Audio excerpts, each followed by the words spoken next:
Hi Leute und willkommen zurück zum 8. Tag der IAE 2955. Ich bin auf dem Weg zum Messegelände, wo heute Crusader und Jumper ihre Schiffe ausstellen. Und natürlich schauen wir uns auch die Hersteller Consolidated Outland, Greycat und Argo an. Bis gleich auf dem Messegelände, wir sehen uns dort.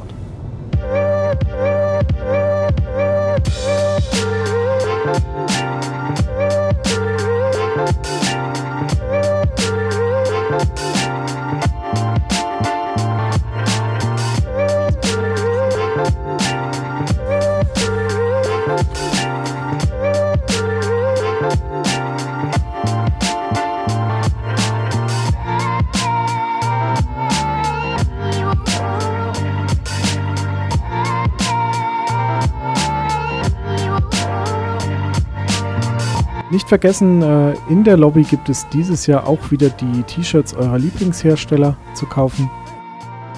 Und natürlich die allseits beliebten IAE-T-Shirts in ihrer Variante für die IAE 2955 in Weiß und Schwarz, inklusive der passenden Mützen dazu. So richtig viel Neues gibt es von den Herstellern dieses Jahr nicht zu sehen. Die Schiffe von Consolidated Outland und von Crusader haben wir uns alle schon mal angesehen. Wir haben hier die C1, die hier nur in einer neuen Lackierung steht. Dort hinten die Intrepid, die wir uns schon zur letzten Messe angesehen haben. Und hier die Nomad, die wir sogar lange als Daily Driver geflogen sind. Sowie das Hoverquad, das wir beim letzten Mal auch schon gesehen haben. Da gibt es nicht viel Neues. Schauen wir mal in die anderen Hallen. Wenigstens der Hersteller Greycat Industrial hat zur IAE was Neues mitgebracht. Und das sehen wir hier vor uns, der MDC und im Hintergrund auch der MTC, der bereits zur Invictus vorgestellt wurde.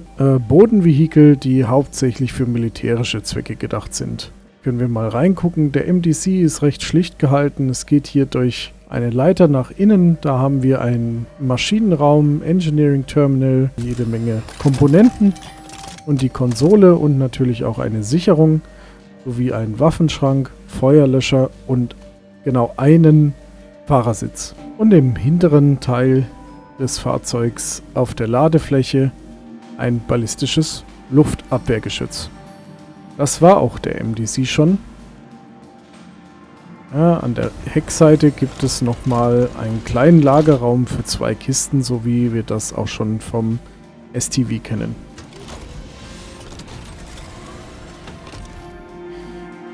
Den STV, den sehen wir auch da hinten, den haben wir auch schon mal gefahren tatsächlich. Hier vorne natürlich den PTV, das kleine Buggy. Und auf der anderen Seite den MTC, der ist etwas größer eingerichtet. Wir haben da ein normales Geschütz auf dem Dach und da haben wir eine etwas größere Kabine. Hier auch mit einem zweiten Sitz, das ist der Remote Turret Gunner Sitz. Das heißt, hier kann sich tatsächlich einer mit reinsetzen und das Geschütz steuern.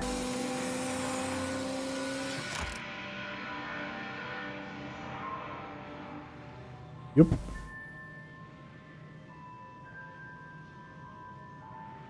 Ich hoffe, das ist abgeschaltet. Ansonsten haben wir hier wieder jede Menge Komponenten, einen kleinen Waffenschrank, eine Halterung für eine etwas größere Waffe und einen Sicherungskasten, der seine Abdeckung durchleuchtet. Auch spannend, auch hier wieder Engineering-Konsole und das sieht aus, als wären das 2 Anzugschränke hier hinten. Auch der MTC hat an der Rückseite denselben Kofferraum wie der MDC. Allerdings diesmal für 4 Kisten statt für 2.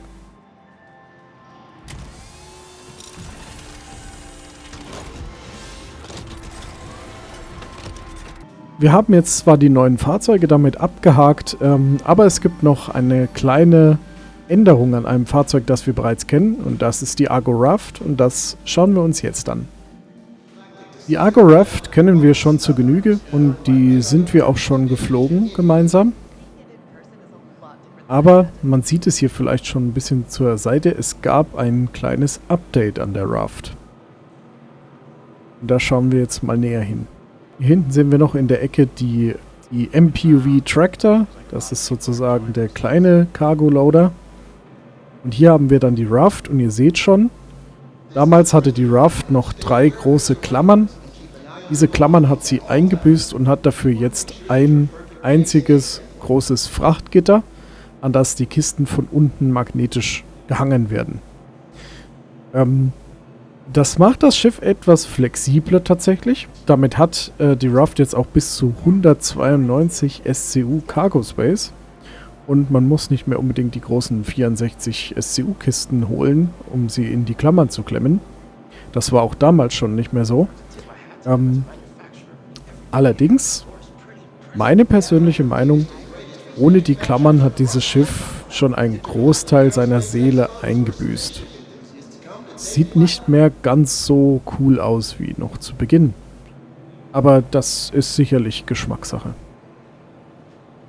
Auch neu dazugekommen bei der Raft ist ein eigener Tractor Beam, der sich auch aus der Unterstützungsstation befindet, sich dort oben über dem Cargo-Gitter steuern lässt. Interessanterweise ist Tumbril auch dieses Jahr wieder auf der Messe vertreten, zumindest laut Aushang, stellt aber keine seiner Fahrzeuge vor. Normalerweise stellt Tumbril immer seine Fahrzeuge zusammen mit Crusader vor.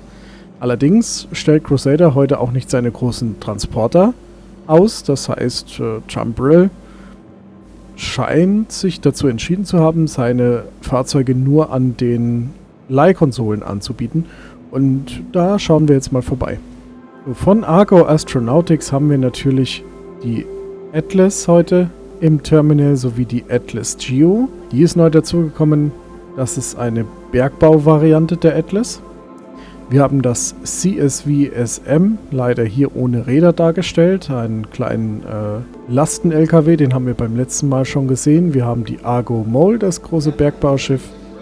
Wir haben die MPUV mit Cargo-Modul, die MPUV Tractor, die wir gerade dort hinten gesehen haben, und die MPUV Personnel mit Personenmodul, die Argo Raft, über die wir uns gerade unterhalten haben, und die SRV, den Schlepper. Consolidated Outland bietet das Hoverquad an. Seine Mustang-Schiffe Alpha, Beta, Delta und Gamma. Und die Nomad. Von Crusader Industries gibt es die Intrepid auszuprobieren. A1 Spirit. Die C1 Spirit.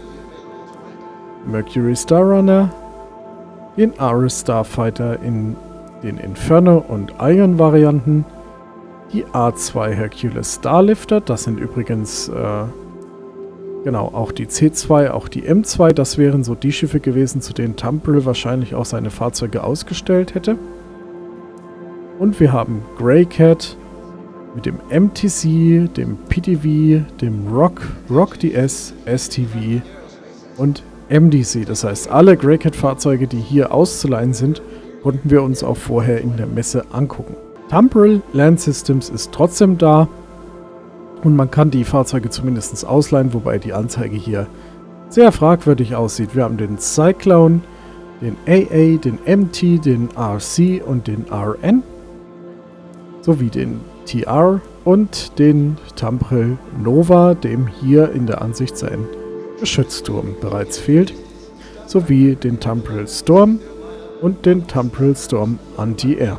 Das war es eigentlich auch schon vom heutigen Messetag. Es geht aufs Ende der Messe zu und wir haben jetzt eigentlich nur noch einen Hersteller, der uns fehlt, und das ist Aegis Dynamics. Aegis Dynamics ist klassischerweise als Ausrüster der Marine für uns nicht gar so interessant, weil die Schiffe eher so militärischen Fokus haben. Und auf dieser Messe werden auch nur 2 ausgestellt. Wir werden also mal wahrscheinlich zum Best in Show wiederkommen und mit etwas Glück sind die Aegis-Schiffe noch da.